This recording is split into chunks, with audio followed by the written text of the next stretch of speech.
আসসালামু আলাইকুম। আজকে ৫ মিনিটের বক্তব্যে আমি মির্জা আব্বাস সম্বন্ধে কিছু কথা বলব।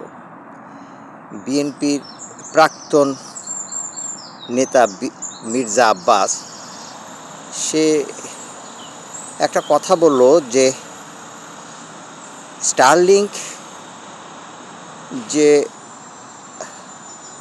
স্যাটেলাইট সিস্টেমটা বাংলাদেশে এখন বর্তমান প্রেক্ষাপটে একটা বিশেষ গুরুত্বপূর্ণ জায়গায় ব্যবহার করা হবে, তার বিপরীতে উনি বলেছেন এটা আমেরিকায় তথ্য পাচার করা হবে। একদম সত্য কথা বলছেন, খুবই সত্য কথা বলছেন। ঠিক তেমনি বঙ্গবন্ধু স্যাটেলাইট অথবা ইন্ডিয়ান পরিচালিত সমস্ত স্যাটেলাইটগুলো বাংলাদেশের সমস্ত তথ্য ইন্ডিয়াতে অলরেডি দেওয়া হয়ে গেছে। এখন এই দুইটার ক্লাসিফিকেশন আমি আপনাদের সাথে শেয়ার করব। প্রথম কথাটা হলো ১৭ বছরে ইন্ডিয়া যখন বাংলাদেশের উপরে কর্তৃত্ব স্থাপন করলো, তখন সে সবার অগোচরে বড় বড় সেক্টরগুলিতে সে ইনজেক্ট করলো। এটা হলো এইডস ইনজেকশন। এইডসের ইনজেকশন হলো আপনার নির্ঘাত মৃত্যু। কোনো ওষুধপত্র নাই, কোনো পার্শ্ব প্রক্রিয়া নাই, আস্তে আস্তে আপনি মৃত্যুর কোলে ঢুকে পড়বেন। তার একটা এইডস হলো শেখ হাসিনা। শেখ হাসিনা যখন ভারতে থেকে জিয়া রহমানের করুণায় সে বাংলাদেশে প্রবেশ করে এবং পলিটিক্স করার অনুমতি পায়, তখন ভারত তাকে এইডসের সেই পয়জন ঢুকাইছে যে তোমার বাবার হত্যাকাণ্ডের জন্যই তুমি বাংলাদেশে যাবে, এবং তোমার বাবার এই হত্যাকাণ্ডের মধ্যে একমাত্র আর্মিরাই পারে তোমার আব্বার এইটার পাল্টা প্রতিশোধ দিতে পারে, এবং এর জন্য তোমাকে বিডিআর হত্যাকাণ্ডের মধ্যে সমস্ত আর্মি অফিসারদেরকে হত্যা করতে হবে, এবং তাই করছে।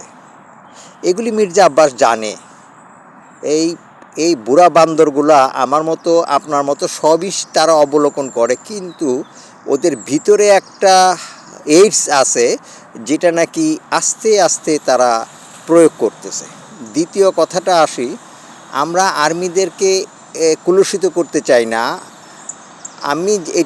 আমরা সবাই জানি যে ৩০০ লোকের মধ্যে ৩০টা লোক খারাপ হইতে পারে, কিন্তু ২৭০ জন লোক খারাপ হয় না। এখন ২৭০ জনের ক্ষমতা আর ওই ৩০ জনের ক্ষমতা অনেক পার্থক্য। কারণ এখন আল্লাহর রহমতে ওই মোবাইলটা সবার হাতে হাতে আসার জন্য সবাই এখন ক্ষমতা সম্পন্ন, ভালো মন্দ বিচার করতে পারে, সায় দিতে পারে, দেখতে পারে এবং বুঝতে পারে। সুতরাং পলিটিক্যাল নেতারা যদি মনে করেন তারাই সব জানে, এটা আসলে ভুল। এই জন্যই মির্জা আব্বাস, এই যে দুদু এবং যারা আওয়ামী লীগের বিএনপির প্রাক্তন নেতারা আছেন, তারা সবাই বঙ্গবন্ধু হত্যাকাণ্ডের মধ্যে সমস্ত ঘটনা জানেন। তারপরেও কেন ইন্ডিয়ার দ্বারস্থ হচ্ছে এটা আমার মাথায় ঢুকে না। ইন্ডিয়া বাংলাদেশে আসবে না, অসম্ভব ব্যাপার। কারণ এখানে 90% মুসলমান, কোনো এই হিন্দু এবং কোনো সন্ত্রাসী এখানে এসে অস্ত্র উঁচাতে পারবে না। কিন্তু কোনটা পারবে? ভাইয়ে ভাইয়ে কাটাকাটি, মারামারি, এই সমস্ত এইডসের প্রয়োজন ঢুকাতে পারে।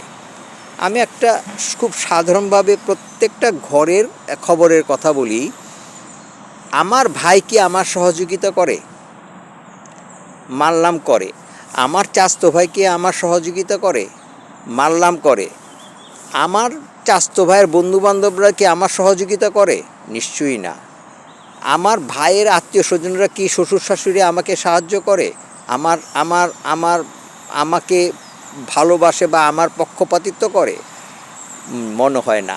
সুতরাং আমার ফ্যামিলিতেই যখন আমার শুভাকাঙ্ক্ষী নাই, আর এই বজ্জাত, বেহায়া, নির্লজ্জ এই কুকুরের ছানাগুলা এই যারা পলিটিক্স করে তারা কিভাবে দেশের স্বার্থ চিন্তা করবে? সুতরাং আপনারা এই স্যাটেলাইট সম্বন্ধে যে মির্জা আব্বাস যে কথাটা বলেছিল যে বঙ্গবন্ধু স্যাটেলাইট যেরকম ইন্ডিয়ার বাংলাদেশের সমস্ত তথ্য পাচার করে ফেলছে, এখন সেটা পারবে না, কারণ এখন স্যাটেলাইটটা ভায়া হয়ে আমেরিকা হয়ে আমরা ব্যবহার করব।